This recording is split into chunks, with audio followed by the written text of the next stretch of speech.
देखोगे कि सिमिलर है कि नहीं है। ठीक है, अब अगर एग्जामिन करेंगे तो हम सबसे पहले क्या करेंगे, लेटरल कोलेटरल लिगामेंट अगर हमें एग्जामिन करना है तो इसके लिए होता है वेरस स्ट्रेस। ये लिगामेंट टेंशन में कब आएगा? इस लिगामेंट का काम क्या है?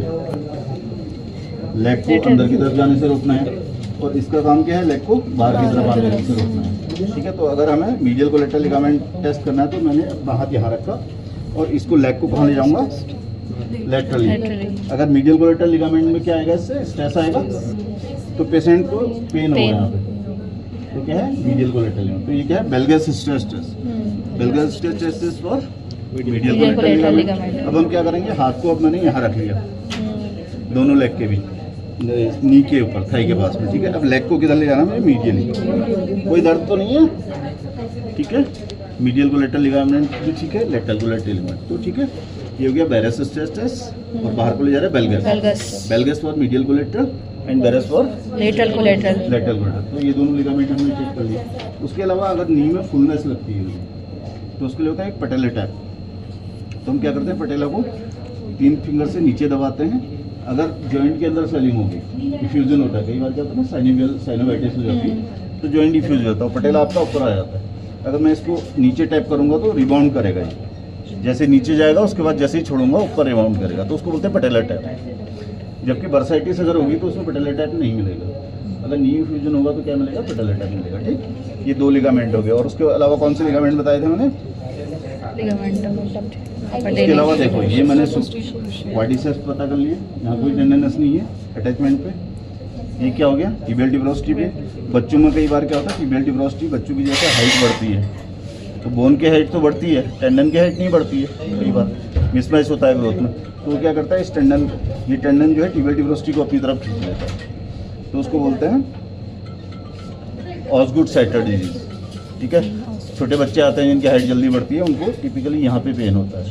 ठीक है, इसी का उल्टा क्या होता है, कई बार यहाँ से पटेला के लोअर पोल को खींच लेता है, तो उसको रिवर्स ऑसगुड सैटर डिजीज बोलते हैं। ठीक है, अब 2 लिगामेंट चेक कर लिए। अब क्या बचा हमारा? एक्सटेंशन मैकेनिज्म चेक कर ली। पेशेंट से सीधा करो, उठना सीधा।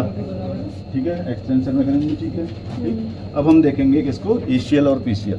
ठीक है, एशियल और पीसीएल के लिए हमारे पास अलग अलग टेस्ट हैं। एक टेस्ट कॉमन होता है जिसको बोलते हैं एंटीरियर डॉट टेस्ट और पोस्टीरियर डॉट टेस्ट। हम क्या करेंगे, इसको सपोर्ट करेंगे करीब 30 डिग्री या 40 डिग्री के आसपास नीचे है फ्लैट से।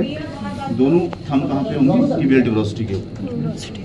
ठीक है, अब हम इसको क्या करेंगे, एंटीरियरली पुल करेंगे। अगर हमारा क्या गया है, एंटीरियर क्रुशिएट लिगामेंट गया है, तो ये टिबियल ट्यूबरोसिटी कहाँ करेगी? आगे को आएगी। इसकी आ रही है? नहीं आ रही। इसका मतलब क्या है? एशियल ठीक है इसका। ये एंटीरियर डॉट टेस्ट है। ये दूसरा क्या करेंगे, पोस्टीरियर डॉट टेस्ट। अब हमें पीछे पुश करना है।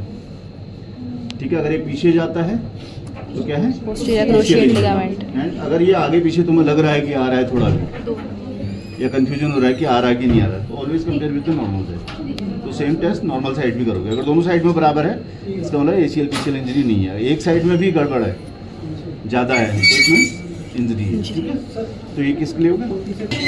For ACL and PCL. ठीक है, अभी इसके लिए फिर एक दूसरा टेस्ट होता है एंटीरियर क्रुशिएट के लिए। अब हम क्या करेंगे, फ्लेक्शन। आप ढीला छोड़ दो, पाँव बिल्कुल छोड़ो। अब इसको कम करते हैं 15 से 20 डिग्री या 30 डिग्री के आसपास नी को फ्लेक्शन करेंगे। और एक हाथ से हम क्या करेंगे, एक हाथ से थाई को स्टेबल कर लेंगे। और ये वाला लेगमेंट टेस्ट है, ये थोड़ा सा फैटी होते हैं, उनमें दिक्कत होती है, क्योंकि एक हाथ से आप थाई को स्टेबल नहीं कर सकते। तो इसमें सिंपली क्या करते हैं, इसको यहाँ से स्टेबल करके इसको टिबियल ट्यूबरोसिटी से आगे को जोड़ लेते हैं। देखो हल्का सा मूव हो रहा है ना, टिबियल ट्यूबरोसिटी हल्की सी आगे आ रही है, लेकिन always compare with normal side. उतनी ही फ्लेक्शन पे इसमें करके ये भी उतनी ही आ रही है। इसको नीचे लगा के रखना चाहिए। ढीला छोड़ो, ढीला ढीला ढीला।